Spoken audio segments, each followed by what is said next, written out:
အားလုံးပဲမင်္ဂလာပါ Rider Recap Channel လေးကနေကြိုဆိုလိုက်ပါတယ်ဒီနေ့တင်ဆက်ပေးမယ့် Rider လေးကတော့ Kamen Rider Black ပဲဖြစ်ပါတယ်ဇာတ်လမ်းစမှာဘဲကမှမသိတဲ့ဝိယုံဖြူနေလေး၃ယောက်ကလေးပုံမှာပြန်ပြီးမြို့ထဲမှာလူတစ်ယောက်ကိုလိုက်ရှာနေပါတယ်အဲ့ဒီအချိန်မြို့ထဲမှာလည်းလူငယ်လေးတစ်ဦးဟာတဲတန်ပြေလွှတ်နေပါတယ်အဲ့ဒီလူငယ်လေးရဲ့နာမည်ကတော့ကိုတာရိုပဲဖြစ်ပါတယ်ကိုတာရိုဟာဝိယုံဖြူရဲ့လက်ထဲကနေတဲတန်ထွက်ပြေးနေရပါတယ်သူဘယ်လိုပဲထွက်ပြေးဝိယုံဖြူရဲ့လက်ထဲကနေမလွတ်မြောက်နိုင်ဘူးဖြစ်နေခဲ့ပါတယ်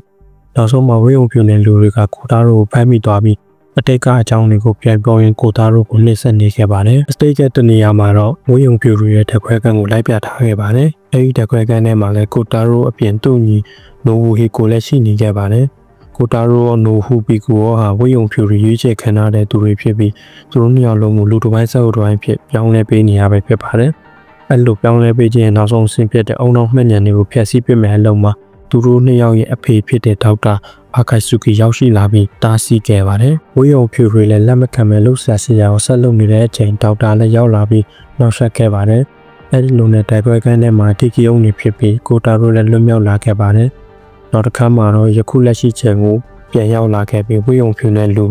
၃ယောက်လည်းကိုတာရိုကိုမျိုးနှိပ်စက်နေခဲ့ပါတယ်။နောက်ဆုံးမှာကိုတာရိုတယောက်တတိလက်သွားခဲ့ပါတယ်။ဝိယုံဖြူတွေလည်းကိုတာရိုကိုလေးပေါ်ကနေတက်ခွဲကန်ကိုပြန်ခုံမဲ့လုံးမှာကိုတာရိုလည်းတတိရလာပြီးဝိယုံဖြူတွေလက်ထဲကနေခုံဆင်းခဲ့ပါတယ်။အပြေးကနေပြုတ်ကျလာခဲ့ပြီးကိုတာရိုလည်းဘလို့မှတန်ရမရပဲဖြစ်နေပြီးနောက်ဆုံးမှာကိုတာရိုရဲ့ဆိုင်ပုတ်ဖောင်ပုံစံဟာလည်းတက်ဝင်လာခဲ့ပါတယ်။ဝိယုံဖြူနဲ့လူ၃ယောက်ကသူ့ကိုဘလက်ဆန်လို့ခေါ်ပြီးသူတို့နဲ့တိုက်ခတ်ကြပါတယ်။ဝိယုံဖြူတွေလည်းဘလို့မှမရှင်းနိုင်ပဲထွက်ပြေးသွားခဲ့ပါတယ်။ရိုင်ဒါလည်းသူ့ရဲ့ signature ဖြစ်တဲ့ Battle Hopper ဆွဲဆိုင်ငယ်ကိုစီးပြီးထွက်လာခဲ့ပါတယ်။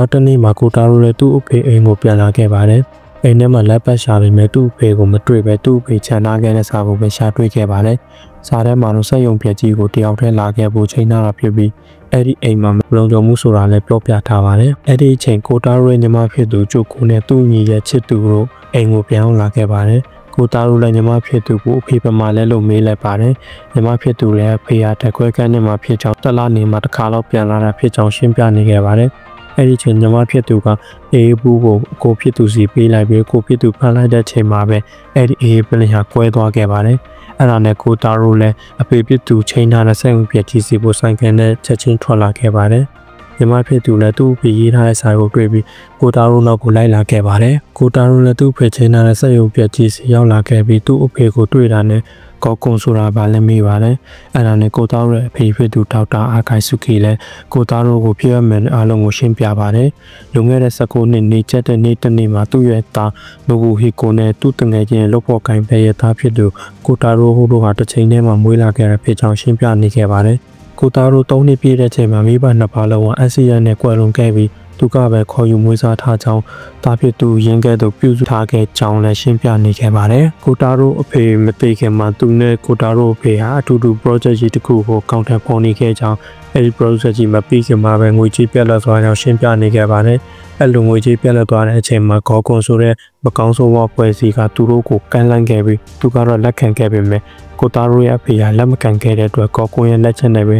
တိတ်ဆုံးခဲ့တာဖြစ်ကြောင်းရှင်းပြခဲ့ပါတယ်။အဲ့ဒါနဲ့ကိုတာရိုလည်းသူ့မိဘတွေကိုဒီလိုပြန်လုပ်ခဲ့တဲ့ဖွဲ့စည်းကိုဝင်နေတဲ့သူ့အမွေးစားအဖေကိုဒေါသထွက်နေခဲ့ပြီးသူ့ကိုလည်းပြောင်းလဲခဲ့တဲ့အဖွဲ့အစည်းထဲမှာဆက်လက်မရှိခြင်းတောင်းကိုပြောပြခဲ့ပါတယ်ဒေါက်တာအာခိုင်ဆူကီလည်းကောကွန်လက်ထဲကနေပြေးလို့မရချောင်းထွက်ပြေးနေတဲ့တပ်ပါစတေးရမဖြစ်ကြောင်းရှင်းပြနေခဲ့တော့လေကိုတာရိုကလက်မခံပဲစက်ရုံပြင်ဘက်ကိုထွက်ပြေးခဲ့ပါတယ်ထွက်ပြေးလာတဲ့လမ်းမှာလာတော့ကမရှိခဲ့တဲ့ပြည်မှုမြင်တွေရှိနေတာနဲ့ကိုတာရိုလည်းသူ့ရဲ့မွေးစားအဖေစီပြန်လာခဲ့ပါတယ်မွေးစားအဖေလည်းကောကွန်ကနေလွတ်ထားတဲ့စပိုက်တာမြူတန်တွေလက်ထဲပါသွားခဲ့ပါတယ်စပိုက်တာမြူတန်တွေနဲ့ဒေါက်တာအာခိုင်ဆူကီကိုတာဝါတိုင်းပေါ်ခေါ်သွားခဲ့မြစ်တနေရာကနေပြစ်ချခဲ့ပါတယ်ဒေါက်တာအာခိုင်ဆူကီလည်းပြုတ်ကျလာခဲ့ပြီးကိုတာရိုလည်းချိန်မီလိုက်ဖမ်းခဲ့ပေမဲ့ကိုတာရိုရဲ့လက်ထဲမှာပဲ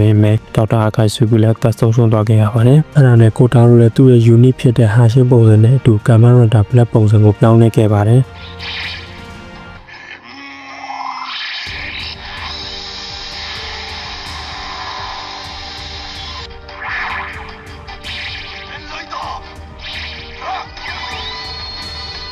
်ရိုက်တာနဲ့စပိုက်ဒါမြူတန်နဲ့စတင်တိုက်ခိုက်ခဲ့ကြပါတယ်။အစပိုင်းမှာအများနဲ့တယောက်ဖြစ်လို့ရိုက်တာလည်းမရှင်းနိုင်ဖြစ်နေခဲ့ပါတယ်။နောက်ပိုင်းမှာဘတ်တယ်ဟော့ပါရဲ့အကူအညီနဲ့ပြန်လည်တိုက်ခိုက်နိုင်ခဲ့ပါတယ်။နောက်ဆုံးမှာတော့ Rider ရဲ့ signature ဖြစ်တဲ့ Rider Punch Spider Cage တုံးတဲ့တူ